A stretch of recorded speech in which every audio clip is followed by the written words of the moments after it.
Good morning बच्चों। बेटा अब आज हम पढ़ेंगे इतिहास का पार्ट 2, यूरोप में समाजवाद एवं रूसी क्रांति। पार्ट 1 में हमने फ्रांसीसी क्रांति के बारे में पढ़ा था। फ्रांस भी एक यूरोपीय देश ही है, यूरोप महाद्वीप का, और रूस भी यूरोप महाद्वीप में ही आता है। तो पार्ट का नाम है यूरोप में समाजवाद एवं रूसी क्रांति। तो फ्रांसीसी क्रांति के बाद रूस में जो है समाजवाद का विकास हुआ। समाजवाद क्या है? समाजवाद एक सामाजिक दर्शन है। समाजवादी व्यवस्था में धन संपत्ति का स्वामित्व और वितरण समाज के नियंत्रण में होता है, न कि एक किसी विशेष व्यक्ति के अधीन होता है। ऐसा नहीं होता जैसे यूरोप में समाजवाद का विकास पढ़ेंगे अपन। जब राजा था, निरंकुश राजतंत्र था, तो उस समय जो है धन संपत्ति का वितरण, स्वामित्व जो है निजी लोगों के पास होता था। लेकिन अब यूरोप में समाजवाद का विकास हो रहा है, जिसमें धन संपत्ति का और जो सार्वजनिक संपत्ति होती है उस पर जो है समाज का अधिकार होता है, किसी विशेष व्यक्ति का नहीं होता। उसको समाजवाद कहते हैं। अर्थव्यवस्थाएं पढ़ी आपने, 9th में पढ़ी थी ना, पूंजीवादी अर्थव्यवस्था जिसमें ये व्यक्तिगत नियंत्रण होता है, समाजवादी अर्थव्यवस्था जिसमें जो है समाज का नियंत्रण होता है उत्पादन और वितरण के साधनों पर।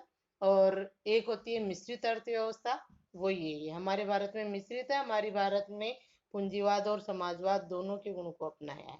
ठीक है, वो अर्थव्यवस्थाएं हैं, या हम समाजवाद की बात करते हैं। राजनीति के आधुनिक अर्थों में समाजवाद को पूंजीवाद या मुक्त बाजार के सिद्धांत के विपरीत देखा जाता है। पूंजीवाद के विपरीत है समाजवाद। इसमें जो है सार्वजनिक महत्व को अधिक बल दिया गया है इसमें। और दूसरा पॉइंट है इस पार्ट में रूसी क्रांति। जैसे हमने फ्रांस की क्रांति पढ़ी, उसी तरह रूसी क्रांति है। रूस में भी एक निरंकुश जार का शासन था, और वो भी फ्रांस में लुई 16वां की तरह ही जो है प्रजा पर अत्याचार करता था। दुनिया भर के कर लगा रखे थे, प्रजा उससे भी दुखी थी। तो 1917 में जो है रूस में क्रांति हुई। ठीक है, और फ्रांस की क्रांति कब थी आपको पता होगा, 1789। तो देखो, समाजवाद पढ़ेंगे पहले हम, यूरोप में समाजवाद।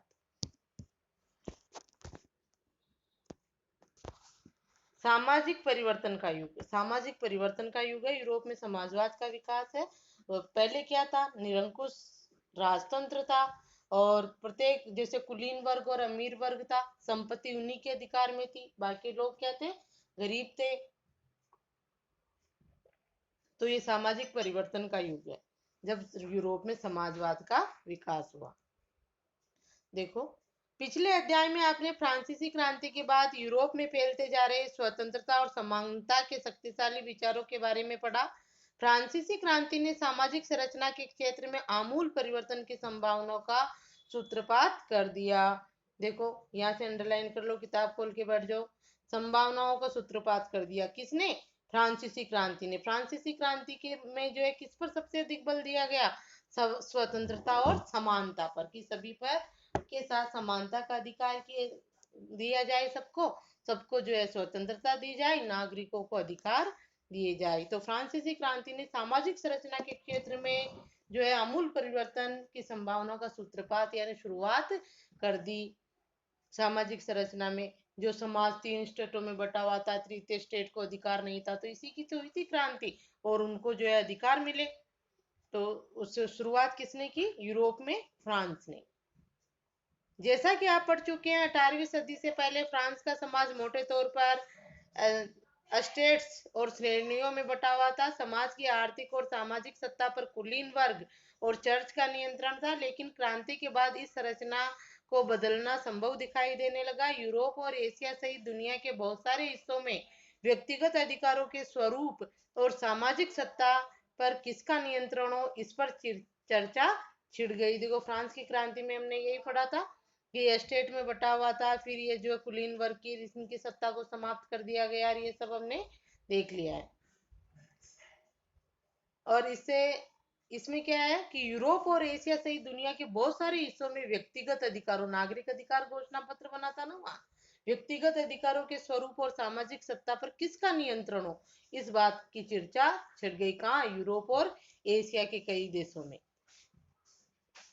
आगे देखो, भारत में भी राजा राम मोहन राय, अंडरलाइन कर लो, भारत में। और ये प्रश्न भी है, भारत में जो है व्यक्तिगत अधिकारों के लिए जो है किसने चर्चा की है, किसने महत्व दिया व्यक्तिगत अधिकारों? तो अंडरलाइन कर लो, भारत में राजा राम मोहन राय और डेरिजियो ने फ्रांसीसी क्रांति के महत्व का उल्लेख किया, और बहुत सारे लोग क्रांति पश्चात यूरोप की स्थितियों के बारे में चल रही बहस में कूद पड़े। आगे चलकर उपनिवेशों में घटी घटनाओं ने भी इन विचारों को एक नया रूप प्रदान करने में योगदान दिया। देखो अब क्या होता, भारत में किसने जो है फ्रांसीसी क्रांति के महत्व का उल्लेख किया? राजा राम मोहन राय और डेरिजियो ने। हमारा भारत भी उस समय क्या था? एक उपनिवेश था। तो जो है फ्रांसीसी क्रांति ने इस तरह से जो है बहुत सारे लोक क्रांति के पश्चात यूरोप की स्थितियों के बारे में जो बहस चल रही थी कि किस तरह से फ्रांसीसी क्रांति के बाद राजतंत्र का अंत हुआ और फ्रांस एक गणतंत्र बना, ये सारी जो चर्चाएं थी उनमें कई लोग जो है कूद पड़े थे। और उपनिवेशों में जो घटनाएं घटित हो रही थी उसके बारे में भी चर्चाएं हो रही थी, उनको भी नया रूप देने प्रदान करने में योगदान दिया किसने? फ्रांसीसी क्रांति ने। कि जो उपनिवेश थे उन पर भी जो है, जैसे हमारा भारत अंग्रेजों का उपनिवेश है तो अंग्रेज भी हम पर निरंकुशी थे, मनमाना जो है कानून बनाते थे हमारे लिए, कर लेते थे इस तरह से। तो फ्रांसीसी क्रांति ने इन सबको विचार करने के लिए प्रोत्साहित किया। मगर आगे देखो, यहाँ तक पढ़ लिया आपने, यूरोप की स्थितियों के बारे में यहाँ से अंडरलाइन कर लेना। नया रूप देने में योगदान दिया किसने? फ्रांसीसी क्रांति ने। मगर यूरोप में भी सभी लोग आमूल समाज परिवर्तन के पक्ष में नहीं थे। अब ऐसा हो गया, फ्रांसीसी क्रांति से जो है कई एशिया और यूरोप महाद्वीप के देशों ने जो है प्रेरणा ली और उसके महत्व को समझा। मगर यूरोप में भी सभी लोग अभी अमूल समाज परिवर्तन के पक्ष में थे। अमूल यानी पूरी तरह से अपने समाज को नहीं बदलना चाह रहे थे यूरोप में भी। इस सवाल पर सबकी अलग अलग राय थी, सभी लोग अलग अलग राय दे रहे थे।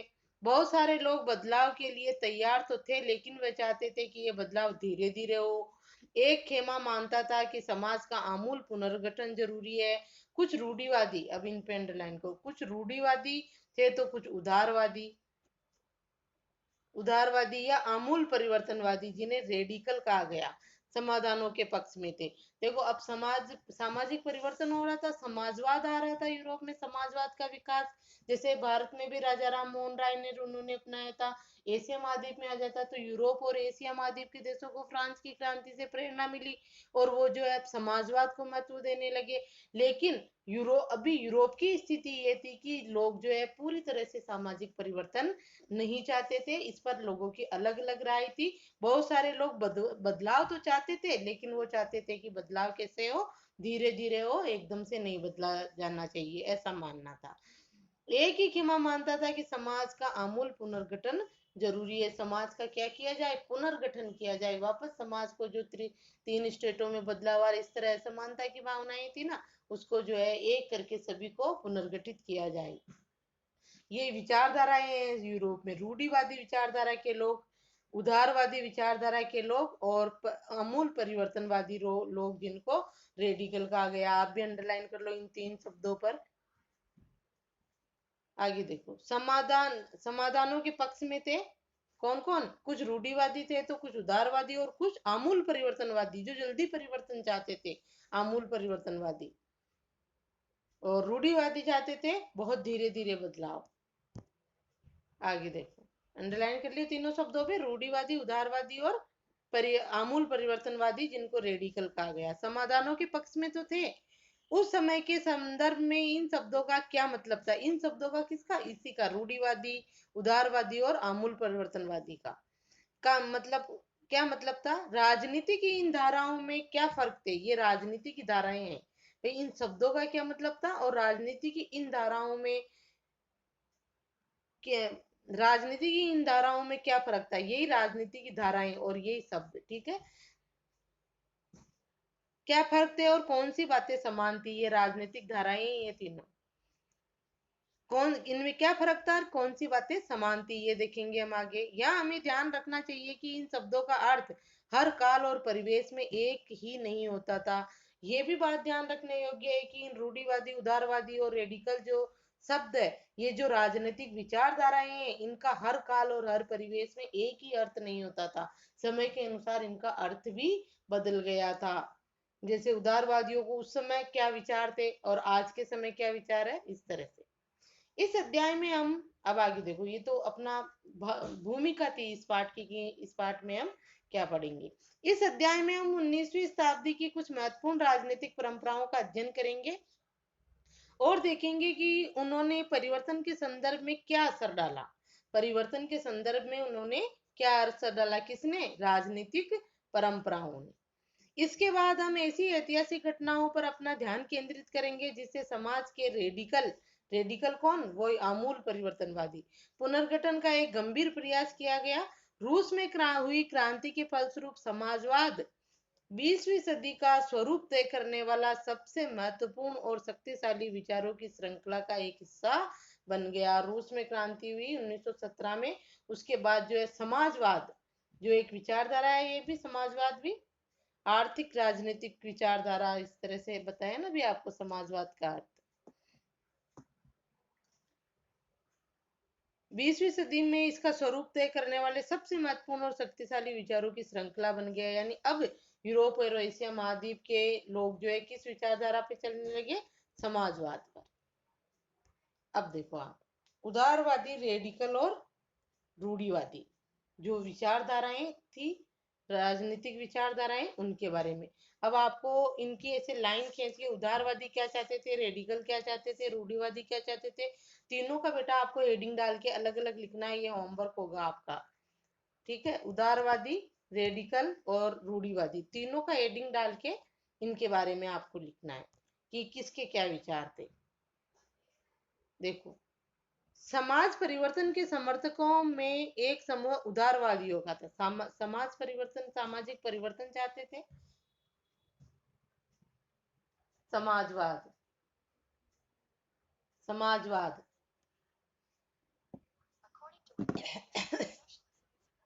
समाज परिवर्तन के समर्थकों में एक समूह उदारवादियों का था जो समाजवाद चाहते थे। उदारवादी ऐसा राष्ट्र चाहते थे। अब देखो यहां से लिखोगे आप, उदारवादियों के विचार क्या चाहते थे भाई। समाज परिवर्तन के समर्थक तो थे ही सभी, कोई कैसे जल्दी परिवर्तन, जैसे रूढ़िवादी धीरे धीरे परिवर्तन चाहते थे, और वो रेडिकल जो आमूल परिवर्तनवादी है वो थी शीघ्र परिवर्तन चाहते थे। परिवर्तन तो सभी चाहते थे, सभी परिवर्तन के समर्थक थे। तो अब उदारवादी कैसे परिवर्तन चाहते थे, देखो, समाज परिवर्तन के समर्थकों में एक समूह उदारवादियों का था। अब उदारवादी क्या चाहते थे, यहीं से अंडरलाइन कर लो आप। और परिवर्तन के समर्थक तो ये तीनों ही थे, ठीक है, लेकिन इनके विचार परिवर्तन के लिए जो है अलग अलग थे। उदारवादी ऐसा राष्ट्र चाहते थे जिसमें सभी धर्मों को बराबर का सम्मान और जगह मिले। नंबर भी डाल सकते हो आप कि उदारवादी क्या चाहते थे। पहला, शायद, आगे देखो, शायद आप जानते होंगे कि उस समय यूरोप के देशों में प्राय किसी एक धर्म को ही ज्यादा महत्व दिया जाता था। ब्रिटेन की सरकार चर्च ऑफ इंग्लैंड का समर्थन करती थी। ऑस्ट्रिया और स्पेन कैथोलिक चर्च के समर्थक थे। ऐसा था ना पहले यूरोप महाद्वीप में कि सरकार जो होती, राजा जो होता, जैसे वो संवैधानिक गणतंत्र भी बन गया है, जो कुछ भी सरकार होती वो भी किसी एक धर्म को ही मानती थी। तो उदारवादी ऐसा चाहते थे कि सरकार सभी धर्मों का समान रूप से आदर करे, जबकि यूरोप में ऐसा नहीं था ना। तो उदारवादी विचारधारा ये चाहती थी, तो एक नंबर होगा उसका। दूसरा नंबर यहाँ से डालोगे उदारवादियों के विचारों का। उदारवादी समूह वंश आधारित शासकों की अनियंत्रित सत्ता के विरोधी थे। दूसरा नंबर डाल लो उदारवादियों के विचारों का। अलग से प्रश्न भी पूछा जा सकता है, तुलना भी पूछी जा सकती है। तो उदारवादियों के विचार का दूसरा पॉइंट कि उदारवादी समूह वंश आधारित शासकों की अनियंत्रित सत्ता के विरोधी थे। वो जो है वंश आधारित शासक बनते थे ना, उसके बाद उसका बेटा, उसके बाद उसका बेटा, जिससे क्या हो जाते थे, नियंत्रण, निरंकुश हो जाते थे कि भाई शासक तो मैं ही बनूंगा। तो उसके भी विरोधी थे उदारवादी। वे सरकार के समक्ष व्यक्ति मात्र के अधिकारों की रक्षा के पक्षधर थे। 3 नंबर डाल लो यहाँ से। वैसे सरकार के समक्ष व्यक्ति मात्र के अधिकारों की रक्षा के पक्षधर थे। उनका कहना था कि सरकार को किसी के अधिकारों का हनन करने या उन्हें छीनने का कोई अधिकार नहीं दिया जाना चाहिए। यह समूह प्रतिनिधित्व पर आधारित एक ऐसी निर्वाचित सरकार के पक्ष में था। ये चौथा नंबर डालना है, यहाँ तक तीसरा डाल लो, नहीं दिया जाना चाहिए। ये चाहते थे, उदारवादियों के विचार थे कि जो है सरकार व्यक्ति के अधिकारों की रक्षा करे और सरकार किसी भी व्यक्ति के अधिकार का हनन ना करे। ये विचार था उदारवादियों का। 3 हो गए। आगे देखो, चौथा नंबर यहाँ से डालो। ये समूह है, चौथा नंबर उदारवादियों के विचार का चौथा नंबर यहाँ से। ये समूह प्रतिनिधित्व पर आधारित एक ऐसी निर्वाचित सरकार के पक्ष में था जो शासकों और अफसरों के प्रभाव से मुक्त और सुप्रशिक्षित न्यायपालिका द्वारा स्थापित किए गए कानूनों के अनुसार शासन कार्य चलाएं। ये चौथा विचार। उदारवादी कैसी सरकार चाहते थे? समूह, ये समूह प्रतिनिधित्व पर आधारित ऐसी निर्वाचित सरकार के पक्ष में था जो शासकों और अफसरों के प्रभाव से मुक्त हो और न्यायपालिका द्वारा स्थापित कानूनों का ही पालन करे। उसके अनुसार, न्यायपालिका द्वारा स्थापित कानूनों के अनुसार ही शासन कार्य करे, उन पर किसी का भी प्रभाव न हो, किसी भी शासक का या किसी भी अफसर का प्रभाव न हो। ये विचार थे उदारवादियों के। ये समूह है लोकतंत्रवादी नहीं था। पांचवा ये है, ये और ये इंपॉर्टेंट है कि ये समूह जो है लोकतंत्रवादी नहीं था। लोकतंत्र में क्या होती है? सत्ता जनता के हाथ में होती है। तो ये उदारवादी जो है लोकतंत्रवादी नहीं था ये समूह। ये लोग सार्वभौमिक वयस्क मताधिकार यानी सभी नागरिकों को वोट देने के पक्ष में नहीं थे। यहाँ तक देख लो आप, ठीक है। उनका मानना था कि वोट का अधिकार केवल संपत्तिधारियों को ही मिलना चाहिए। छठा नंबर डाल लो यहाँ पे आप, ठीक है। ये 6 पॉइंट है उदारवादियों के विचार, ठीक है। और आपका ये HW भी होगा, उदारवादियों के विचार।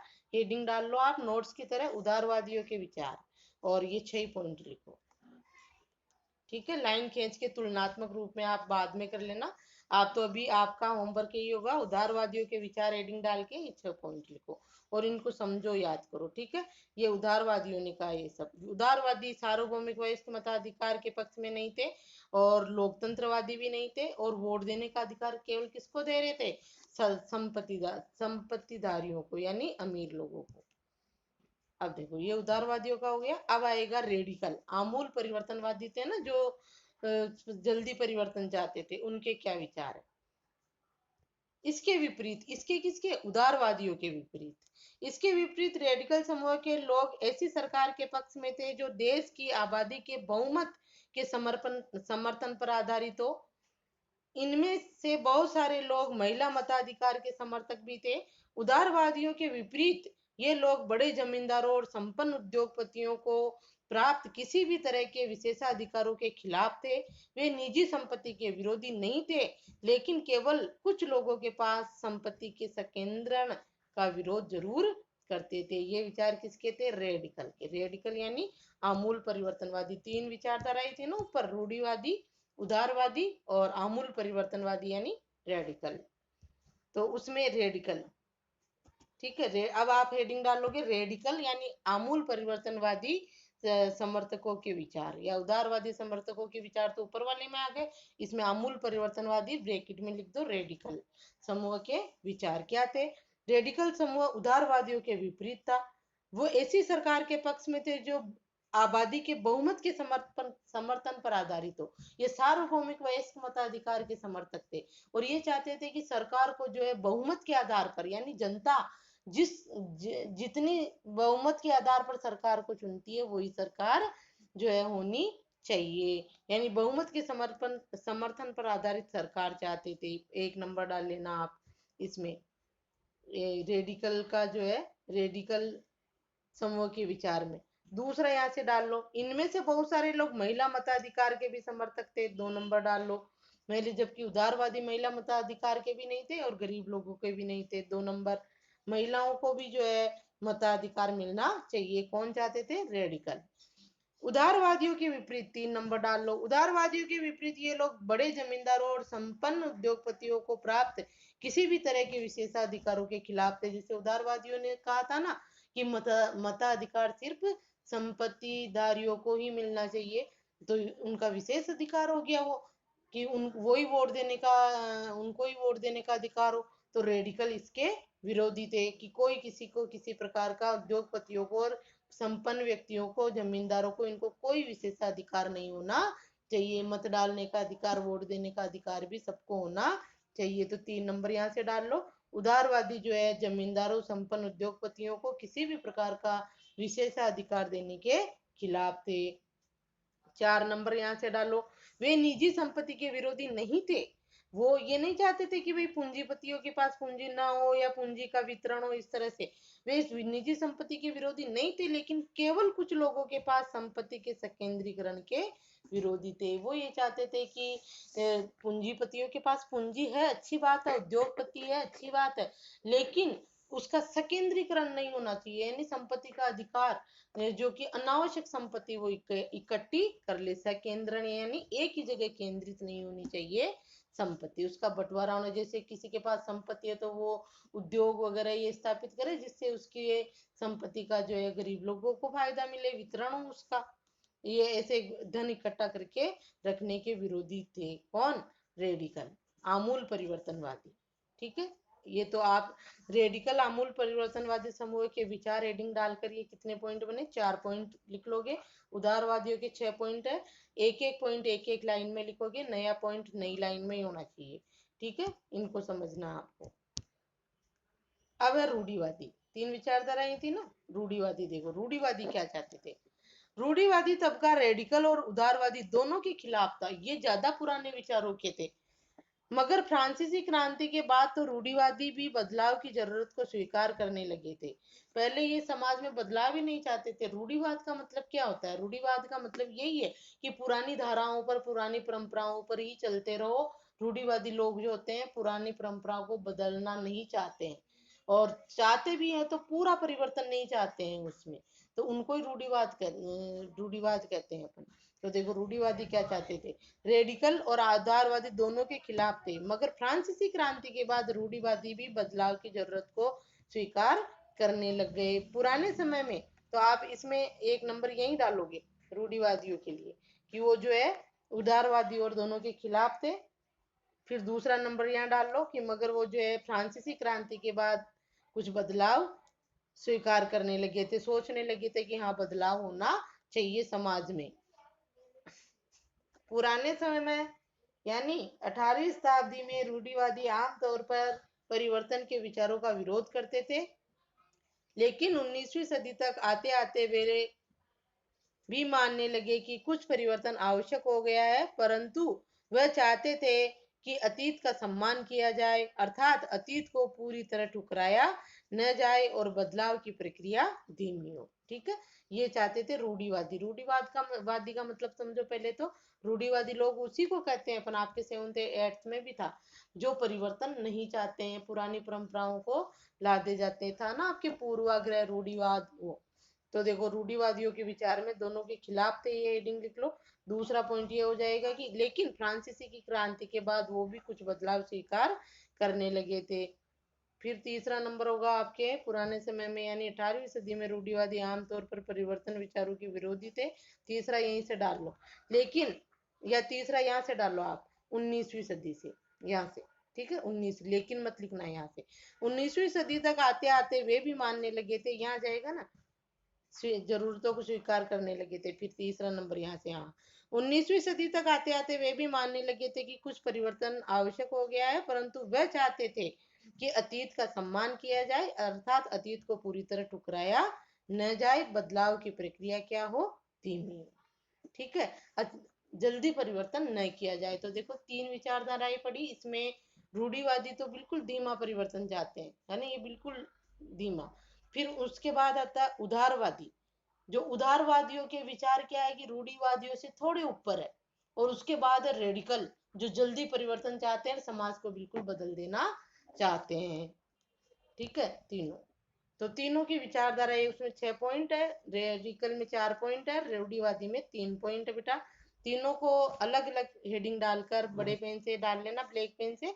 रूढ़िवादी समूह के विचार, उदारवादी समूह के विचार या उदारवादी विचारधारा वाले लोगों के विचार, इस तरह से, और पॉइंट डालकर सबके विचार लिखने हैं। आगे देखो, फ्रांसीसी क्रांति के बाद पैदा हुई राजनीतिक उथल पुथल के दौरान सामाजिक परिवर्तन पर केंद्रित इन विविध विचारों के बीच काफी टकराव हुए। अब तीनों विचारधाराओं के अलग अलग विचार थे, तो इनमें क्या हुए, टकराव हुए। 19वीं सदी में क्रांति और राष्ट्रीय कायांतरण की विभिन्न कोशिशों ने इन सभी राजनीतिक धाराओं की सीमाओं और संभावनाओं को स्पष्ट कर दिया।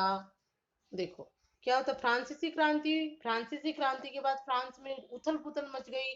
दूसरे देशों को भी उसकी प्रक्रिया पता चली, प्रतिक्रिया की क्या हो रहा है फ्रांस में। तो कई लोग तो डरते थे कि हम ऐसा नहीं करें फ्रांस में जैसा हुआ, और कई लोग चाहते थे कि नहीं ऐसा ही होना चाहिए। जैसे रूढ़िवादी नहीं चाहते थे, आमूल परिवर्तनवादी रेडिकल चाहते थे। तो उनके विचारों में क्या हुआ, टकराव हुए। और 19वीं सदी में क्रांति और राष्ट्र का कायांतरण यानी स्थिति बदलना, कायांतरण यानी बदलना की विभिन्न कोशिशों ने इन सभी राजनीतिक धाराओं की सीमाओं और संभावनाओं को स्पष्ट कर दिया। कायांतरण राष्ट्र की काया बदलनी थी, उसके लिए इन सभी विचारधाराओं की जो सीमाएं थी और संभावनाएं थी उनको क्या कर दिया, स्पष्ट कर दिया, जो हमने पढ़ लिया ऊपर कि ये क्या चाहते थे।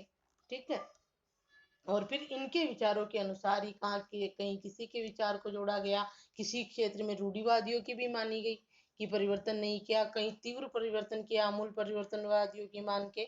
इस तरह जो है समाजवाद लाया गया। ठीक है, आज का होमवर्क आपका वही है, रूढ़िवादी, उदारवादी और रेडिकल यानी आमूल परिवर्तनवादी, तीनों का अलग अलग हेडिंग डाल के तीनों के पॉइंट मैंने बता दिए, वो विचार लिखने आप।